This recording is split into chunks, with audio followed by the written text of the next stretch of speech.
2 weeks in a row, Mr. Brown. Packed house. Oh my goodness, yeah. We ran out of chairs. I know. I think even one of the students said, we need to get a bigger room. And I was like, maybe. We'll see. That sounds too hard. Too hard, basket. Open audition and make a new track. I hit reduce reverb to stop the feedback. There is a danger I can pick for you, or hear the outside noise of the adjoining room. Fifth period, about films that we're screening. Hello, everybody, and welcome back to Fifth Period, the film podcast hosted by two media teachers, where today we are getting our Shakespeare on to talk about one of my favorite silly adaptations. My name is Mr. Brown, and with me as always is... Coach Boylan. Coach Boylan. Or Headmaster Boylan. Headmaster's good. A bit of David Cross in the mix. That's a comparison I get all the time, or at least... maybe I'll look like that when I lose my hair. Where your hair's thinning a little bit. Yep, and maybe David Cross will sit down with me to have a chat about the fact that the male pattern baldness. I love that. I don't know if you've noticed, but my hair has started to thin a little bit in recent years. I had no idea, David Cross. Oh, dear. But yeah, she's the man. She is the man. And did you enjoy this one, mate? Yeah, so it's the second or third time I think I've watched this movie. But certainly there were, I think, little bits and pieces that I picked up more this time. And makes for an enjoyable watch, this one. I love this film. I've seen it so many times. It was one of those ones that I used to quote with my sister all the time. Like, the Amanda Bynes lines in this are very quotable. She's got zingers. Oh, she does. So I also wanted to give a shout out to Zoe, because Zoe suggested it, and immediately I was like, yes, why haven't we done this yet? So very, very good pick. In addition to our main discussion of She's the Man today, we will also be chatting about some tantalising trailers and playing a Shakespearean-themed movie mashups. So if you want to skip ahead to any of that, I will leave time codes in the description below. Hey everyone, this is Ronan, and today we're going to be talking about She's the Man. Thank you very much to Ronan for his intro to the pod today. Now, Ronan has been heavily involved in performing arts over the last couple of years, done a lot of drama, I think even some dance as well, but I haven't been fortunate enough to teach him, so I'm glad he's getting involved in Film Club. I understand you've got him for Year 9 Media? Yes, I do, and he's been a really positive and engaged member of the media class. Got some really good ideas. So I really enjoyed having Ronan in Year 9 Media. It was really great to see him at Film Club, and he was pretty keen to almost talk about the whole movie in the intro. And it underscores how passionate he is about media and films. So I think look forward to having Ronan again in Film Club, and looking forward to continuing teaching him for this semester. Nice. Thanks heaps, Ronan. Alrighty, let us jump into She's the Man. So, as I've already mentioned, it is a Shakespeare adaptation, The Twelfth Night, or just Twelfth Night. Obviously, very, very similar in terms of the main idea of the plot, with a female dressing up as a male character, but also all the character names are similar. Previously on the pod, we've done 10 Things I Hate About You as well. We talked about some of the similarities there. They've got some crossover with names, but they're not being subtle about it in this film. Literally every character has the same name. They even put Marvolio in there as the spider. Oh yeah, they do, don't they? Oh dear. But the other big one is the name of the school, Illyria. Yeah. It's pretty clear to see the similarities between them, but I always really enjoy this. As someone who was a drama student at uni, I was doing a lot of Shakespearean plays, and it's kind of cool to see it in a modern setting, update the language a little bit. We do get that direct quote from Channing Tatum that's really shoehorned into the final soccer match. The greatness thrust upon you. I'm like, oh dear. It definitely didn't take me out of the seat at all. Oh, that quote was thrust upon us. It really was, whether we wanted to or not. Yeah, and it wasn't great, I'll tell you that much. No. But so very, very clear to see the references in there. Credits at the beginning. It's Do you know intense. This is a movie that's in the 2000s? Oh yeah. Oh yeah. Jesus. We've kind of said the same thing about the colourful fonts and stuff when we looked at 10 Things I Hate About You, and how it really is a representation of the time that it's from. But they're kind of cool credits. The collage over the top of the soccer game. The beach doesn't look very good. No, but the game looks good. They're doing dancing. They're doing flips. They're loving it. It's a very grey day at the beach. It is. I spoke about this with my students recently when we were talking about naturalistic lighting and how often, because they don't want to film on a day where it's sunny because the lighting changes all the time, they'll often film beach sequences on overcast days and try and bring in external lights to make it look brighter. Yeah, they didn't. The first part they did. Yeah, it doesn't look brighter though, no. That's right. They're not going for a dip. They're playing beach soccer, mate. That's exactly right. And you don't. It's good enough weather for a game, and we meet Viola. Meet Justin as and well. Justin, who are shape as two central characters. Obviously, Viola's wonderfully played by Amanda Bynes, who I think particularly for us as children of the '90s, who were sort of growing up at a time where would be sort of in our early teens, around when like Big Fat Liar released. Oh yeah, What a Girl Wants, Hairspray. Yeah. My goodness. Just all over the 2000s. And I think that, this is one of her sort of big films right from the off. She's such an energetic, just awesome presence on the screen. Oh, yeah. And super expressive. Like, you get it in this opening sequence, but you learn how valuable an actor like that is throughout the film because we're seeing lots of like quirky facial expressions, the idea of like trying to play dual roles. Yes. Like you need to be really expressive to be able to make that very, very funny. A couple of cool things in this sequence. I love the shot of her kicking the soccer ball through like the boy. Watching it, I'm like, I wonder. Through a boy. He's dead. Looking like Kung Pao. A flotation device, Mr. Boylan. Come on. Thank you. So silly. You're just a silly Billy. It's like more of like a life raft. Yeah, but they're cold boys. I'd say like the boy is more the thing that's like sort of bouncing up and down in the water. Yeah, they're two different types of boys. You gotta look it up. How many types of boys are in this movie? So many. So many. and sometimes girls dressed as boys. There it was. We got there. I like how they established the relationship with Justin and Viola. I like that he seems really encouraging of her soccer abilities early on. And in one-on-one conversations. Yeah. And they have this like moment where he kind of pulls her over and they bump heads and they definitely weren't meant to. Like you can tell. Well, yeah. But they're just so like natural and it seems like a really nice playful moment between a couple and it really helps to make them seem endearing before the proverbial shit hits the fan. Exactly right. Cut to Viola at school, and unfortunately, her soccer dreams, at least for now, are cancelled because the team has been cancelled. Yeah, Cornwall cuts the girls' soccer team. They didn't have enough numbers. They didn't, so they want to try out for the boys' one, and both the coach and all the male players are not subtle about their thoughts on this issue, are they? No, and this got some pretty big reactions in film clubs. Saying things like, girls aren't as skilled as boys or as fast. The audible, like, excuse me? Yeah. In the room was like, yeah. They're gross. They have no tact at all about how they're delivering this news to them. No, and the coach is a bit of a doucher. They even say, Coach, you know we're good enough. And he goes, I don't know that that's a thing that I know. Iconic.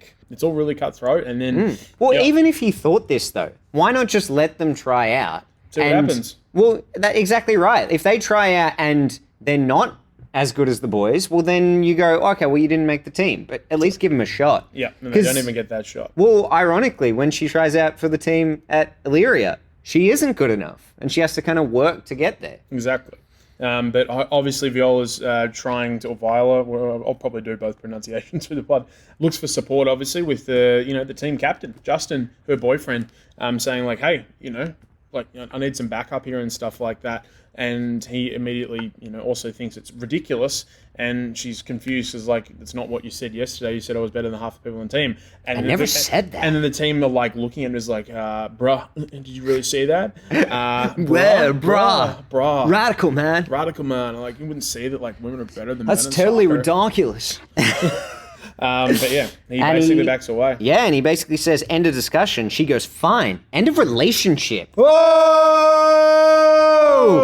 We might have done that in film club. Very loudly. To a room full of very confused students. They're pretty used to you and I making some comments. Yeah, but we've got some newbies. And that's a good way to learn. Yeah, exactly. This is film Get around club. it. That's what we're like. So we cut to Viola heading home, and we get a little foreshadowing with Monique, her brother's kind of girlfriend, someone he's seen. Depending on who. Well, if you ask Monique, they're definitely dating. Yeah, wow. And Monique also says, God, you and your brother look scary alike from the back. And we get a few mentions of this. Like her mum says something similar. in the scene. It's like, oh, I wonder where this is going. Mum doesn't really align with sort of Viola's priorities. No. Really focus on the debutante event. So like another sort of event clearly the film is building towards. Got all the Deb dresses and everything like that. And Viola is, saying like, I'm pretty gutted about my soccer team getting cancelled. And she's like, oh no. Yeah, I can see you're all broken up about it. Exactly. Her mum, played by Julie Hegarty, comedy royalty. You would remember her from a film you watched last year, Flying High. You absolutely adored it. Oh, yes, she's in that, yeah. Yeah, I think she is fantastic in this. She's super expressive. You kind of believe that she could be Amanda Bynes' mum. They have a similar sort of energy about them. Yeah. But yeah, there's some great moments here. We get a lot of sarcasm from Amanda Bynes' character, even when she's like dismissive to Monique. It's like, she will do great things. Like, she's really, really good. It's like, yeah, what's your brother's phone number? It's like 1-800-BIARCH. Laughing to herself. Yep. Yeah. It's like, goddamn, I'm funny. I'm Amanda Bynes. Yeah. The idea of her being a debutante plays into these kind of archaic views of what gender roles are. And I think she might even use the word archaic in it. And it's really good to have this kind of parallel of the two ideas, like soccer, which is seen as like this stereotypically masculine thing, versus the debutante ball in society, and her kind of playing these dual roles in her life as well. When she says that she broke up with Justin, her mum is so devastated and starts listing all these attributes about him being handsome and rugged and chiseled. And she's like, why don't you date him? And she considers it for a second. No, I couldn't. We also then get to meet Sebastian, Viola's brother, who's about to jump out the window basically to do a runner. He is going to London for 2 weeks to play in a band. Yes. London's calling. London's calling. Bit of a clash of priorities. Nice. But yeah, the actor who plays him is in an episode of Smallville. We can never go past a Smallville reference. Yeah. We know the listeners will love it. Bloody love it. They're all over it. Yeah, they have algorithms. Tell us more about Smallville, they say. Yeah. So with him being gone for 2 weeks, Viola gets the idea that, maybe she could pose as him and then make the soccer team at Illyria and then beat Cornwall. Yes, because it's the upcoming game. It is. And it really made me... This is the first time I realized this whole film takes place in 2 weeks. Yeah. Yeah, right. The amount of training... They've got about 6 montages throughout the film, and it's all taking place in 2 weeks. Because they have 4 training sessions a day. That's wild. They don't go to class. They got to have recovery sessions in between. Nope. Nah, none of that. If you can't join them, beat them line. It's all set up very, very quickly, and I quite like that. Like, we know where it's going. We're like, let's get into the action. They're not subtle about, like, the messaging prior to it. And, yeah, we know where this narrative is going. Let's do the swap. Bit of a parallel, too, between Sebastian and Viola in terms of them both kind of chasing their dreams and both having dreams that their parents don't necessarily support. Yeah, so they're really sort of there to support each other, which is, it's a nice relationship that they've got. I love when her mum comes in and goes, were you talking to your brother? No. Yes, on the phone. Bye, Dad. But yeah, she enlists the help of her friend who's a hairdresser. Paul. I love Paul. He's only in it for a couple of scenes, but it's good fun. It's a very Mrs. Doubtfire montage here. Matchmaker, matchmaker, make me a match. I like how it does kind of look like they're just having a bit of fun. A lot of the times you see... With, like, the facial hair and stuff like the chair swivels around, and I do get the sense that it's quite a genuine reaction from Amanda Bynes. Like, she is just laughing at what she looks like with the mustache and that sort of stuff. They're having fun. The walking... pretend to walk like a guy and following people. Lots of different guys, yeah. Very, very fun. But yeah, so once she's all kind of set up with her disguise, she tells her mum she's going to go stay with her dad for a couple of weeks so that she can learn off Monique how to be a debutante. And her mum's so excited about it. Starts like listing some of the upcoming events, like the fair and stuff. And I love when she just goes, look out! She just like fuels her mum's excitement. She knows who she's playing along with that, for sure. And then we get the intro when... You mean Bad to the Bone? I mean... We're watching it. She steps out of the car, and as soon as her shoe hits the ground, we're like, this is just a weird Bad to the Bone knockoff. Yeah.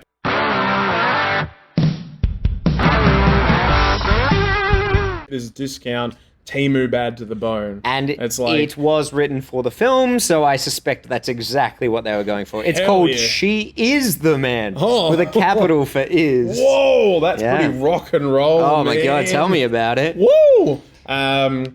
And then just trying to sort of psych herself up with Paul, and eventually enters Illyria. There's obviously lots happening. Sport everywhere. Oh, and like the parade, people like the marching band, they do a really good job of emphasizing like the chaos of what's going on. Yes, of the college experience. Well, yeah, just so that you can really see like, oh, Viola's out of her depth. It's very overwhelming what she's got ahead of her. But she thankfully continues to reassert to herself that she's a dude.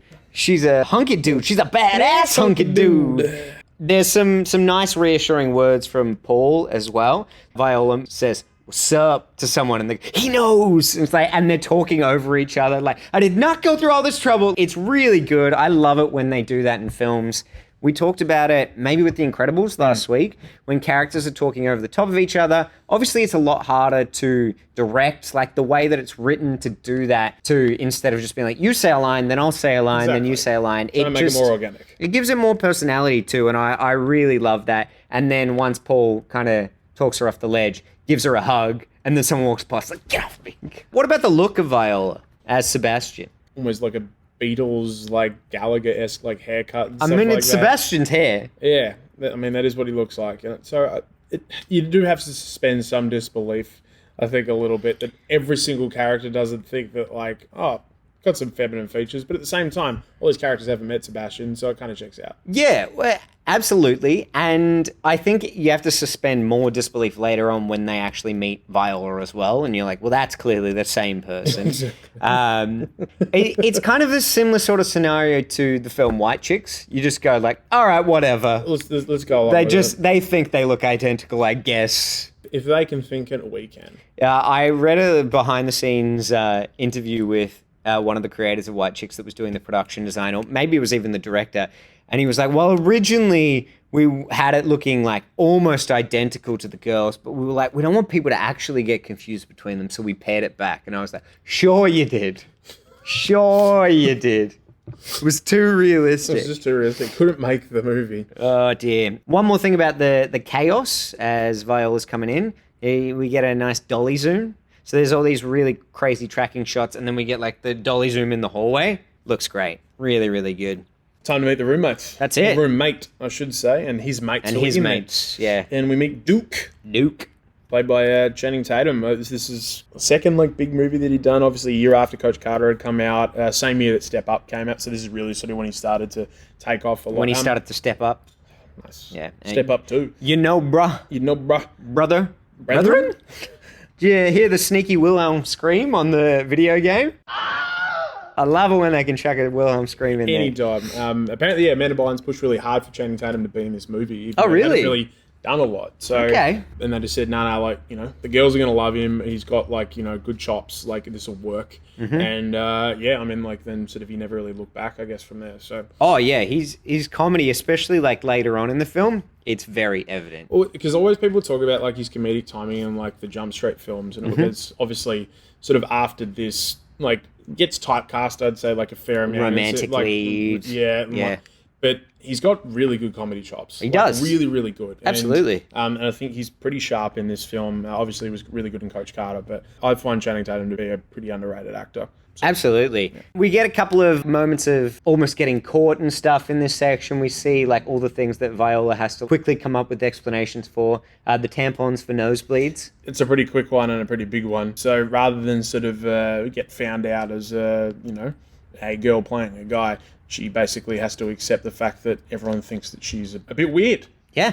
Bit of a weird dude. Yeah, well, fair enough, because she kind of acts weird the entire time, and it's brilliant. I love it. Just the going way too hard on, like, sort of, like, urban guy language and stuff is the best. That's what I love so much about this. It's like there's a lot of stereotyping of girls in this, but then in the way that Viola plays a man, that she stereotypes what a guy is as well. That's great. It's really, really good. We meet her coach, played by Vinnie Jones, and I love it when she says she's allergic to the sun, and he's like, we like to accommodate at Illyria, so I'll follow you around with a little parasol. All right, Nancy boy? So good. He's just the best. And he is a soccer hooligan. Well, yeah, he was pretty known for being pretty like a bustling defensive midfielder. He was a bit of a nutcase on the field. Like one of the greatest like Hollywood stories that like this guy who played, playing for like Fulham and like Wimbledon, stuff like that, turned himself into like a pretty great character actor. Obviously he's very typecasted a lot of the roles that he does play after like Lock, Stock and everything like that. But he plays them well. But exactly right, and he does. And particularly when he's got like, he can play sort of like a tough guy, but like with a bit of a softer side as well, which we start to see like a little bit later. But yeah, he's just the best. I love Vinnie Jones so much. And this is when we get our next major conflict of the film. Actually, Viola wasn't good enough to originally make the team. It's interesting because it is something that goes against what they're saying in terms of the gender stereotypes that they're posing. But one thing that's so good is it gives her an opportunity to kind of prove her determination and claw her way back to that. Yeah. She's kind of half expecting that she should be able to get on the team, and it's just doesn't work that way. Obviously, she gets told that she's going to be a second stringer. You second stringers, don't take it too hard. You're just as much a part of the team as the first stringers. Apart from, of course, the playing part. So good. Then we meet David Cross. Yes, because thankfully Viola avoids shower time. And yeah, we meet Headmaster Gold. Welcome to Illyria. Welcome to Illyria. I just brought you here to say welcome. He's just the best. I also love the fact that people at Film Club are like, hey, it's Ian from Alvin and the Chipmunks. He's classic role. I mean, to be fair, it's probably what like a lot of people know him for. I'm sure, but for me, it's Arrested Development. I thought you were going to say, for me, it's Scary Movie too. You know I wasn't going to say that. But yeah, he's just so good about, and they try to like tease the fact that it's just like, you're busted. And it's not about that. He kind of fancies himself as like a mentor type character for transfer students. Because he was a transfer student. Yeah, exactly right. And so you can just see he's super supportive to just this one specific character throughout the film and not very supportive to anyone else. He asks how Viola's been settling in, and she's like, oh, just being a guy. And he's like, oh, being a guy, yeah. He's just great. He's just really, really good. Now have a sit in the headmaster's chair. Come on, sit. It's like, you're too much. You're scaring me. Take it down a notch. Lady, you're scaring us. Yeah, it's pretty fantastic. Then leaves the office and crashes into one of our new characters, Olivia. Olivia literally runs into Olivia. Yes, and they have a bit of a moment, having a bit of a chat about shoes, and where Viola almost probably reveals his, her identity there. Oh, what are you talking about, mate? You love shoes. I do, but I think they're talking about like literally a women's department store. So, have you ever tried to run in high heels, Malcolm? Not that easy. Headmaster Gold is talking about abstinence. Is like the best way to nut is to nut. Getting to know the opposite sex, male-female dynamics. Continue, but keep it clean. Immediately then goes to the cafeteria, and David Cross says, have a great apple and sandwich. And then the next person comes out. No. Can I? No. And immediately cuts. It's just like, yeah, very, very sharp, very, very good.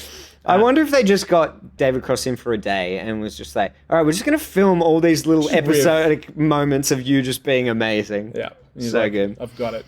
Then, yeah, tries to sort of hang out with Duke and his mates again. We find out Duke's got a crush on Olivia. Yes. And there's this great moment where they explain that Olivia's just gotten out of a relationship, and Viola opens up about the hardships of relationship ending. And they leave. And they all walk off. But you can never get chicks to shut up. All right, catch up with you later. Amanda Bynes' vocal delivery with some of the stuff that she's saying is like, that's ridiculous. Just whatever voice she's trying to go with this is great. It's so funny. It's amazing. And the, all right, guys, catch up with you later is the one that me and my sister used to say all the time. Later. Well, we get the other person as well, Malcolm, who's into Olivia. The whip on the back. Duke comes into the change room and smacks Malcolm on the back of the head, whips him with the towel. Yeah. The sound is fantastic. And then Malcolm's just like, oh! So high-pitched. Shower shoes are to be worn in the bathroom at all times except when in the actual shower. And then we get a really interesting dream sequence. I love it. It's brutal. The soccer nightmare. So Viola's playing in a pink dress, and you can see people getting like hit and then flying. They're like on wires. They're flipping around. It's all over. It's like, where did this come from? What I movie love have it. watched It's really good. Kind of like a war scene. Yeah. Brutal. And then she calls Paul for some reassurance in the morning, and Paul answers the phone. Hello, my life sucks. Yes, because she's escaped like the hazing ritual. Otherwise, because they were going to get them basically to strip down. And it calls and says like, "Oh, I can't really help with the soccer stuff, Stuff, but the but social life, I got an idea." I got you covered. And so they stage a scene in front of the boys where Kia and Yvonne basically pretend to be Sebastian's exes wanting him back, but he just like sends him on the way. As Viola says, she got a new babe pool. New school, new babe babe pool. pool. When Viola comes in, high five, and the kids just run past. Nice. Really quick. It's like, yep, cool, all right. So some great moments in this sequence. You got Paul like commenting on everything that they're doing. The kiss goodbye and holds for a moment, but nothing is better than Yvonne. I'll never get over you. Never! And then stopping and waiting for Viola to like spank on the butt. It's so funny. And obviously this is effective. I think even Duke says like, maybe we're going to reassess a person's character. And Yeah, like, well, if all these girls are swooning, then Sebastian must be cool. Yeah, and then unfortunately a third element comes in that they weren't expecting, and that's Monique. And so to get out of it, Viola posing as Sebastian has to break up with Monique. While holding pizza boxes, glasses of water. And It's chaos. I don't want to talk to you, crazy. When my eyes are closed, I see you for what you truly are, which is ugly. ugly. And the whole pizza place erupts in cheers. They've just randomly watched someone essentially just tell someone else that they're ugly, and everyone's like, yeah! No context, but they're just like, yeah, you tell that woman she's ugly. Well, now, and as Duke says, oh, you're my idol. Like, it's the best thing ever. And then the new walk into school doesn't get ignored for high fives. It's dapped up left, That's right, and it. centre. And even Toby comes up saying, I got lady troubles. I'm here for you, bruh. I got a lifetime of knowledge. Oh, just the way she says things is lifetime of knowledge. Fun little bit with Barbie Girl being Viola's ringtone. What? Oh, I'm sorry, let it slide. Whatever. So Hey, cool. We've seen our new bruh. Our new with all bruh. with all these girls, like, hey, you can have whatever ringtone you want, buddy. Yeah, and Duke also wants to kind of cash in on this. We see him kind of swooning over Olivia, and in science class, Viola goes, "Dude, quit blushing. That's lame." Basically, yeah, because they end up getting Olivia becomes lab partners With Viola. And Duke wants Viola to put in a good word. You know her? I talked to her like a second. She gave you the nod. She gives good nod. Oh dear. And yeah, basically Duke makes a deal. It's like, hey, if you put in a good word, set me up. I'll help you with soccer and get into the first team. It's like, okay, cool, well, let's do it. We also see that Olivia's starting to crush on Viola. Yes, very, very much so. I like too that it is sort of like Olivia is crushing on Sebastian because finds Sebastian's song lyrics. Yes. And it's like, oh, this is really sweet and Really sensitive. thoughtful, yeah. And so it's not just the Amanda Bynes personality. It's you can about see Sebastian it's about overall. Sebastian as well, yeah. And Malcolm comes in. I write songs too, Olivia. That's great, Malcolm. I see you through your window while I'm on a tree outside. So creepy. Oh, Malcolm. Malcolm. What are we going to do with him? The montage, I think this is montage number 2, where Duke is teaching soccer. 2 of many. There's a lot of montages. But we get a lot of information in a montage. We start to see that Viola might be thinking Channing Tatum's a tasty slice. Walking through the change rooms, you see that she's kind of eyeing him off. Like, Okay, all right. Tasty slice. Yeah, that's it. Dear me. Duke helping out Viola. She's going to help out Duke with trying to work out how to talk to a girl because it turns out he's a bit nervous about this. Well, yeah, because Viola gets Olivia to consider Duke, and then Duke's like, oh my God, do I ask her out? No, you don't want to freak her out. It's like, you're not too good at this, are you, bruh? So they decide they can have a conversation about cheese. Do you like cheese? Why, yes, I do. My favorite scooter. We're flowing. We're talking about cheese. Hey, flow is flow. Flow is flow. It's so true. And after they've got their flow on, they see Malvolio, the spider. Yes. And the freak out is fantastic. Yeah, You're but- the guy, a bigger guy. Yeah, she's terrified. And it's got some very high-pitched screams. Oh, yeah. Very high-pitched. Oh, yeah. But they find out that both Sebastian and Viola have to be at the carnival at the same time. And Duke's going to be there, and her mum, and Olivia, and Monique. Chaos. Basically, every cast member we've been introduced to so far Welcome to all the scene. go to the carnival for some reason. Yeah, so that it involves some pretty constant switching of characters. Yeah, a bit of a classic beat for this kind of film. We see it in the restaurant scene in Mrs. Doubtfire as well. But I feel here, so many of the changes are unnecessary. There's no need for Sebastian to ever be there. Viola was there so that she could see her mum. Yep. But she never sees her mum as Sebastian. So really, there's no point. It's Would've been just fine. changing for the sake of They could have changing. said, hey, Sebastian's not going to the carnival. Okay. The end. End of the movie. Say what's not unnecessary, though. What's that? The inclusion of Forever by the Veronicas in this scene. Oh, Banger. Oh, the whole soundtrack was working for me. It was pretty good. We'll get a couple of good needle drops later that I was like, oh yeah, here we go. Here we go. She runs into Justin and he asks her if she can be a girl for like 5 seconds, and she counts it down. 1, 2, 3, 4, 5, and then, oh, look at that, and slaps him. Yeah, while still tearing shreds off him as a girl. It's just, it's Very good. And and the soundtrack kicks in right after that. It's like slap. Come on, baby, we ain't gonna live. You know how it goes. I know all the words. Anyway, there's a kissing booth at the carnival. Woo! Which is just gross, by the way. The idea of a concept? kissing booth. It feels very 2006 or even before then. Well, I would say. think, yeah, that's more archaic than the debutante stuff. Like, did you see the age bracket in that line? There's like an 80-year-old guy and an 80-year-old guy. Yuck. Big Yuckers. yuckers. In the words of Sarah the Triceratops. Nup, nup, nup. No, that's Ducky. Sarah that says yuckers. I think both of them are a parrot. I'm going to go nup, nup, nup Yeah, and yuckers. Totally Because fair. this is a concept needs to stay way before 2006. But I do like the line where Duke is lined up to obviously kiss Olivia and says, what do you think it'll be like? Duke, you look at me. I know it's going to be really, really special. She's only kissed like 350 guys at this point. Good. Viola has to sub in, and her and Duke have a little bit of a smooch. Yeah, but the obvious look of disappointment on his face when Viola subs in. Yeah. Oh, but you're nice too. There's passion. There's Oh, sparks. yes. There's sparks are flying left, right, and centre. Woo! But then Justin comes in to break it up. They have a moment, but Justin comes in to break it all up. I like the rivalry between Duke and Justin. Yeah, Duke had made him cry, basically. I didn't cry in that game. I had something in my eye. He did. It was a tear. Tears. Tears. Boom. Got him. But a fight breaks out, and as a result, when Viola comes back to the dorm room, what's Duke got shoved in his nose? Tampon, showing they really are bonding. And Viola's quite caring about it, and then checks herself because she's got to be a man. Exactly. Suck it up, be a man, rub some dirt on it. I'll rub some All dirt right, on it. I'll rub some dirt on it. Stop being so weird, bruh.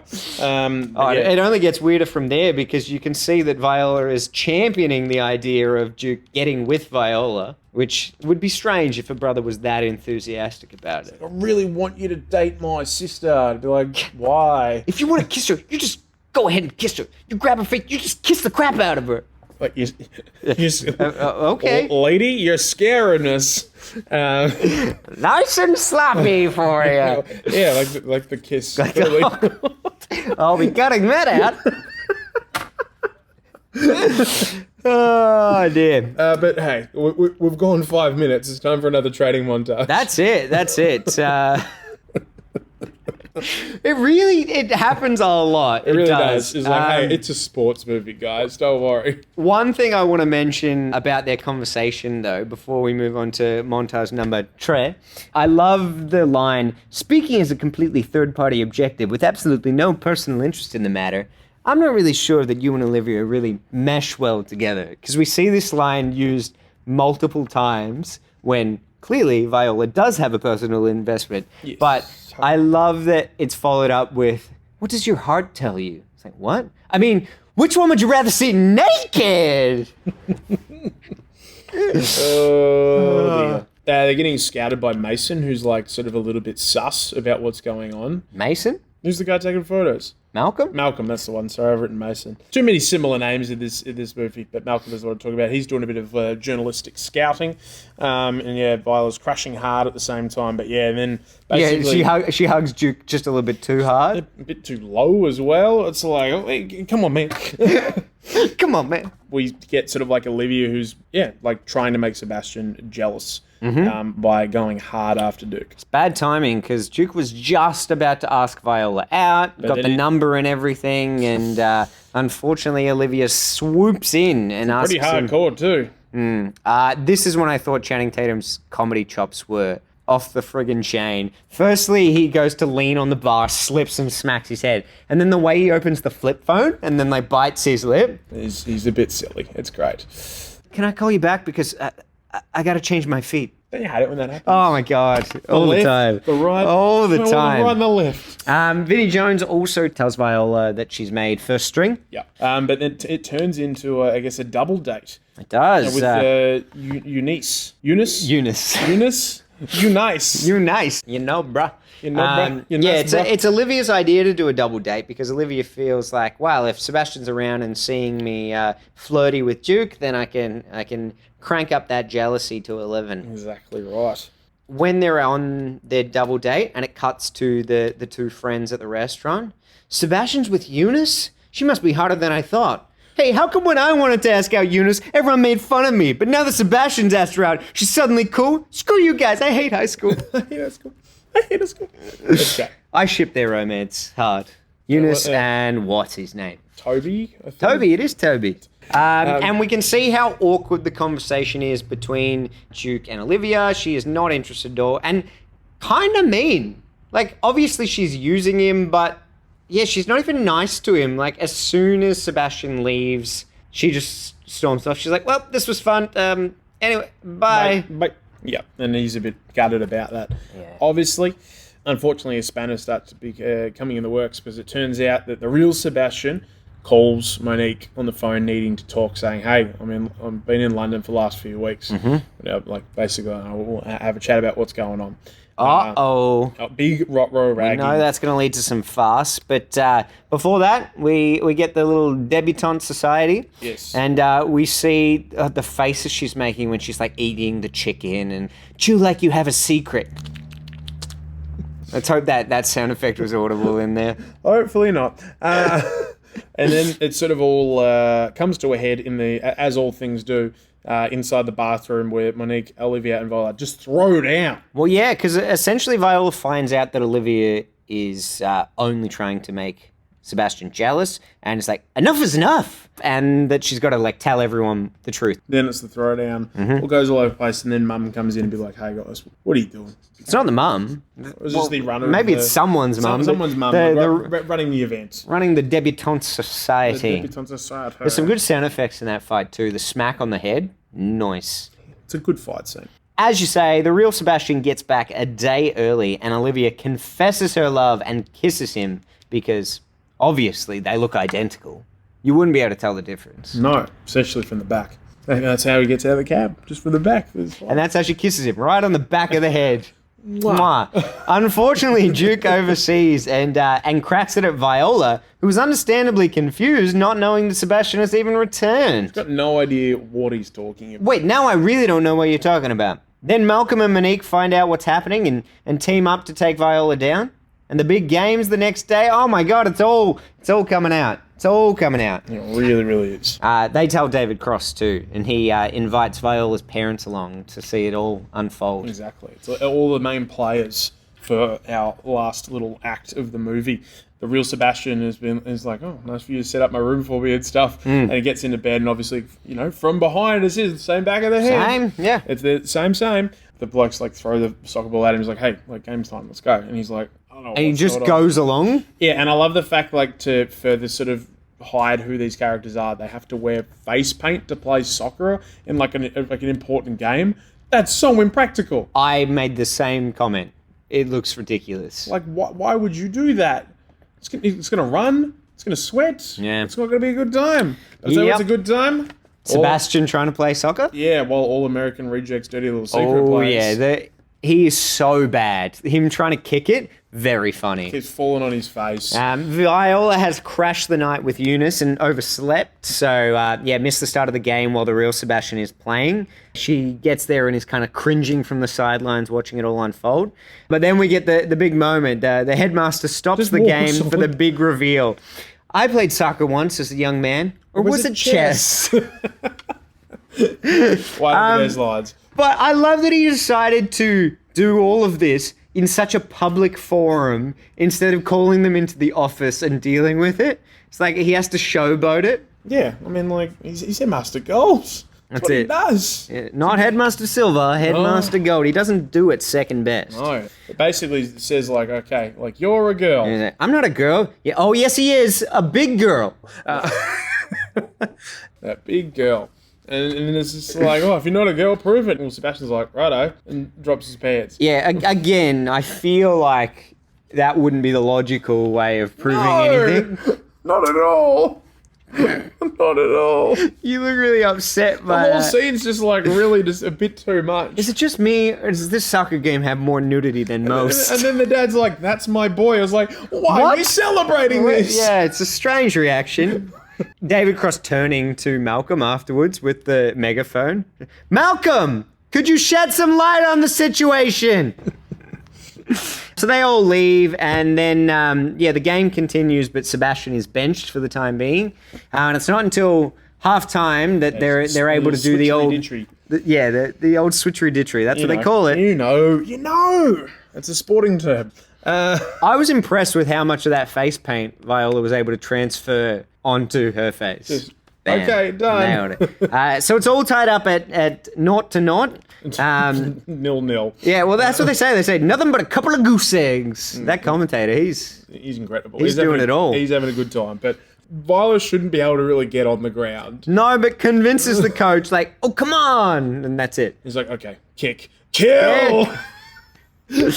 Illyria scores their first goal, but because Duke is pissed at Viola, The first goal, though, is so ridiculous. as in how easy it would have been to stop. He flicks it up and juggles and does a bicycle kick. He's like at a training session. That was the moment I was like, get off it, she's the man. But- this movie's ridiculous. Andy Fickman, you and I are having a chat, brother. He's really angry, guys. You should see his face. Oh, But I was... the audacity. It was less about how the goal was kicked, more just like how they let it get through the goals. Both goalies are genuinely awful. They're in this game. atrocious. Like- Atrocious. But yeah, as you said, A lot of backflips in this game, though. Too many, I would Too many? say. But yeah, Duke completely ignores Viola in this. And as a result, Cornwall scores back. And we want to talk about the goalies. The Illyria goalie just like flies away as the ball's basically going to them. Like, what are you doing? Remember that show, Daria? Yeah. Yeah, do you remember in the opening credits how the volleyball comes out and she just puts her hand out like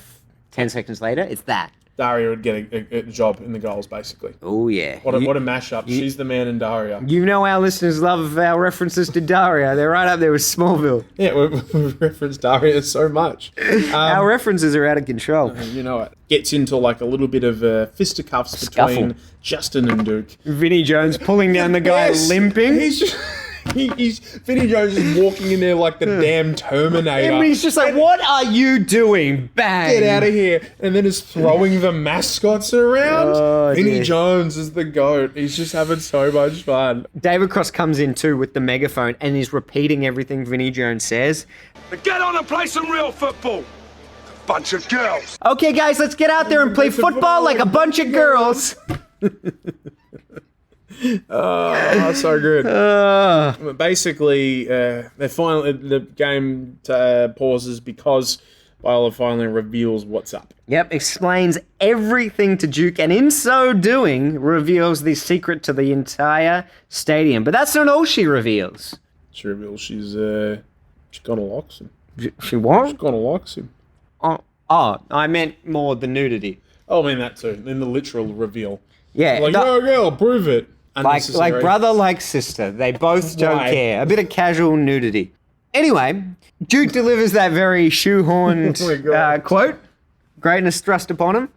And they get out there and they kick a goal. Yep. Viola, dribbles up the field as you're getting into attacking position. She's taken out. It's a penalty.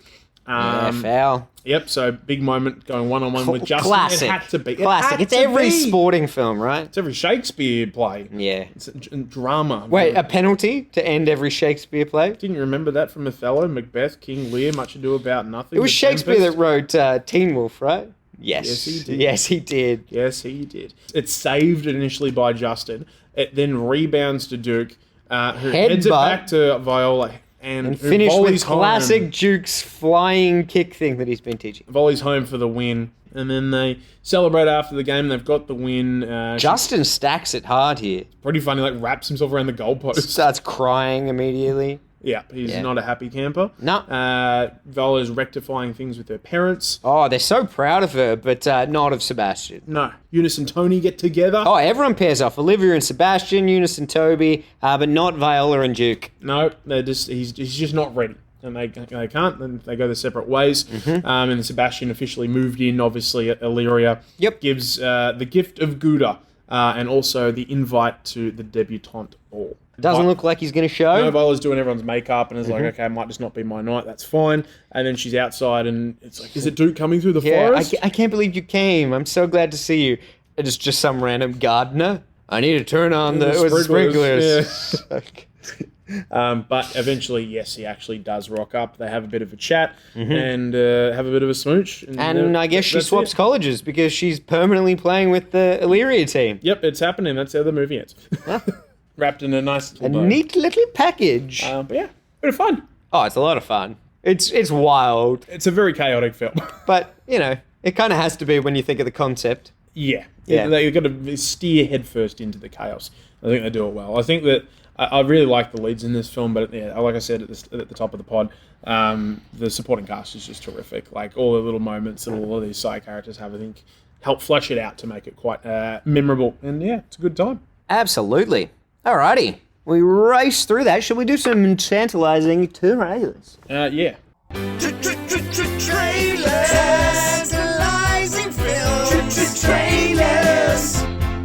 Don't know if we will be a fan. How will it be? We'll know in time. Alright, so I've got 3 trailers to talk about today. I've got 2. Okay, I'm going to kick things off with a film called Friendship. So, this is a new Tim Robinson, Paul Rudd comedy. Yes. It looks incredible. I don't know what sort of film this is. Like, it kind of feels like a straight comedy, but then also is like black sort of like horror film, like a little bit. I think it's going to be like an absurdist kind of comedy, Okay. which is very much Tim Robinson kind of comedy. He does I Think You Should Leave. Yes. I haven't seen like the whole show. I've seen lots of clips of it. All right, so it's like Witz's favorite show. Gotcha. And yeah, he got me onto it. It's really, really good. I adore it. I'm so excited for this because I love his style of awkward comedy. Like his reactions to things, when you're watching this trailer, it looks like he's got a new group of friends. He's always been a bit of an outcast. And he gets kind of brought into Paul Rudd's group of friends.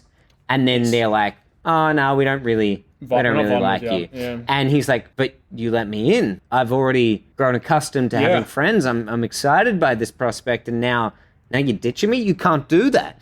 He's got this kind of insane quality to the way in which he's reacting to it. But at the same time, the way it's set up, it seems like they've gone from hot to cold in an instant. Yes. It's really unique. I am very excited by it. I think they will bounce so well off each other. And I hope it does have like a bit of a darker thriller component to it. There were kind of like some elements about it. Like this could be like a little bit like unnerving sort of vibe. That's like kind of what I got. Yeah, certainly not an uncommon vibe from that sketch show as well. Good to know.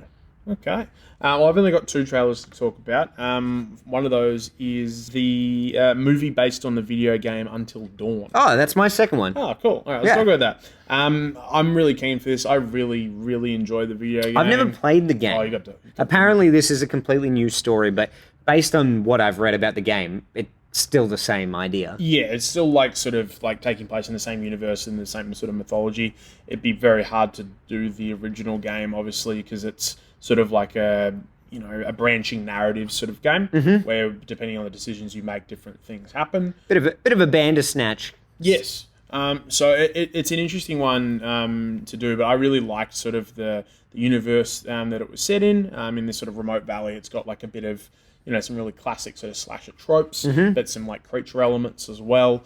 Yeah, gave me a bit of like Cabin in the Woods kind of vibe. Yep. So, because I was kind of hoping that depending on when this film would have been made, we may have got some of the cast, obviously from the original game. At the moment, Peter Stormare is the only one who is in the game. But in terms of like the original like game, Rami Malek, Hayden Panettiere, Jordan Fisher, all like pretty big sort of actors, particularly now. Megan Martin, who's done like a lot of Disney products, Brett Dalton, who's in like Agents of S.H.I.E.L.D. So like some really like big name actors, and particularly at that time around like 2015, I think, when the movie came out, when the game came out. So they don't quite have that same kind of big budgety sort of cast come in.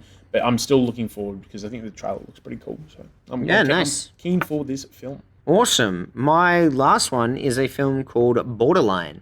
That's also my other one. So there you go. Easy. Great. Look at us. So in sync today. This looks good. It does. So it's a comedy thriller starring Samara Weaving and Ray Nicholson, Jack Nicholson's son. And boy, does he have the creepy Jack Nicholson face. Yeah, good thing considering like what he's now known for is being in Smile 2. Yeah. Well, and he's got a creepy smile. It makes sense. Totally makes sense. But they're both doing a great job in this trailer in terms of luring us in. It looks like it's centered around Samara Weaving, who is like a celebrity. Maybe she's a pop star. I think there was like a recording studio or something in her house in the trailer.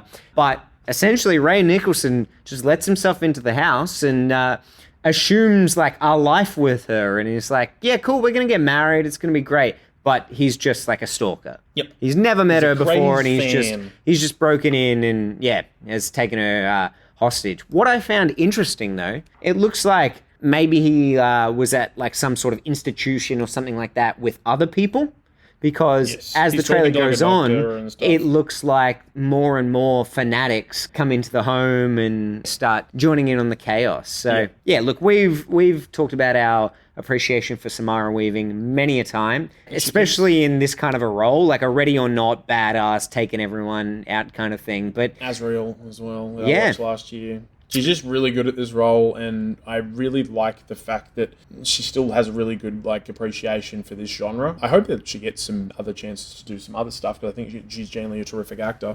But I mean, as long as she likes doing the roles. That's exactly right. Who are we to judge? That's fine. I'm continuing. We're nobody. No, we are nobody. Yeah, I think she'll kick ass in this film. It just looks really good as a concept, and all players involved look like they're on the money. Nice. Well, we are just flying through these segments today. Let's move on to movie mashups. They did the mash. They did the movie mash. The movie mash. It's like a plot theme smash. They did the mash. It might turn out trash. They did the mash. They did the movie mash. Alrighty, so first mashups of the year. I will go through the rules. We will take it in turns to read out pitches for existing movies with a slight twist based on the theme of the week. The goal is to guess the new mashup title, which should be a bit of a play on words. So, because we watched She's the Man this week, our theme for today is going to be Shakespearean plays. For example, if I was describing the buddy cop comedy set in the 70s about two pairs of lovers that try to uncover drug kingpin Don Pedro, you might say the film was called Starsky and Hutch Ado About Nothing. Oh no! It's a wordy one. Hutch Ado About Nothing. There's a reason I put that one there, but I'm not sure my other ones are going to get much better. I hope they don't. I've got 5. I mean, you can start. All right. Go So, on, Mr. Ben. this meta slasher that takes place in the lead up to a wedding centers around a masked killer who calls their victims and then chases them through a woodland fairyland with a hunting knife. So I'm thinking of a particular installment of a very notable franchise, rather than the franchise itself. No. So Just the first one is fine. A Midsummer's Night's Scream. He's done There it! we go. You're unbelievable. Oh! Got there eventually. I was like, hang on, meta. And I was immediately going to New Nightmare, not the entire franchise that is meta, and that we've definitely not discussed at length on this podcast. Well, I thought that one might be more Bit of a accessible. Whoops. I don't know heaps and heaps of Shakespeare, so I was trying to get that portion. Yeah, that's going to be my weak spot too. Let's find out how weak. My first one. So, in this British comedy, a wide range of mysterious family members congregate at the general of the family's funeral. What ensues is a chaotic tale of the rise to power of the delivery of the eulogy, all while other family members deal with their own moral dilemmas, especially when a short, mysterious lover stakes his claim to the throne. Oh, buddy, I got you. Macbeth at a funeral. He's done it! You're unbelievable. Oh! Macbeth at a funeral, Oh, wow. either or. It was a double up. That's why I knew it. Okay. Yeah, Nice one. Good. yeah. My reference to Macbeth was that, meanwhile, another guest at the wedding accidentally takes a hallucinogenic drug, causing him to see spots on his hands that just won't come out. Nice, that's good. Good. Alrighty. When a young boy's parents go out of town, they ask the Wilsons to look after their son, and Mr. Wilson quickly realizes just what a demanding job this is. The boy's mischievous nature proves to be such an inconvenience that his parents might as well have asked for a pound of flesh. So is Dennis the Menace? Mm-hmm. A pound of flesh. Mm-hmm. Shylock asks for a pound of flesh. Do you know what Shakespearean show Shylock is in? Nope. Wow. This is a Dennis the Menace. Dennis, like the Merchant of Venice? Yes, he's got it. The Merchant of Dennis the Menace. I don't know if we can play it. The Merchant of Dennis the Menace? Unbelievable.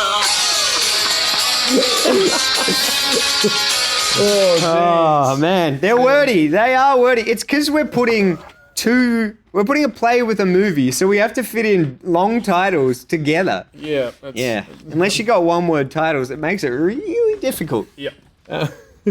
Two friends haunted by the ghost of a royal existential crisis stumble into a new line of work in law enforcement, with their journey of deception uncovering a real story of conspiracy, revenge, and a climactic showdown with the real mastermind behind an evil plot, all while finding unexpected purpose in their charade. I know the Shakespeare. Yeah. I don't know the movie. So two friends who accidentally become cops. Is it Let's Be Cops? He's got it! You're unbelievable. Oh! I was happy with that one. Pretty good. Pretty good. All right, well, look, I might as well follow on with this one. In this Swedish horror romance, a young prince meets a vampire who appears to him like a ghostly apparition and helps him seek revenge on some bullies that have terrorized him. Is it Let the Right One In? He's done it! You're unbelievable. Oh! I had that originally on my list. Nice. You got one more? I got one more. One more. A journalist and his slightly eccentric lawyer embark on a substance-fueled journey to a glittering kingdom in the desert, encountering a bizarre horde of characters reminiscent of a king's court. Descending into madness and paranoia, the journalist and lawyer have a tragic fall out of the kingdom they once ruled, facing the harsh truths of their existence. Is it Fear and... Yep. Just trying to think what...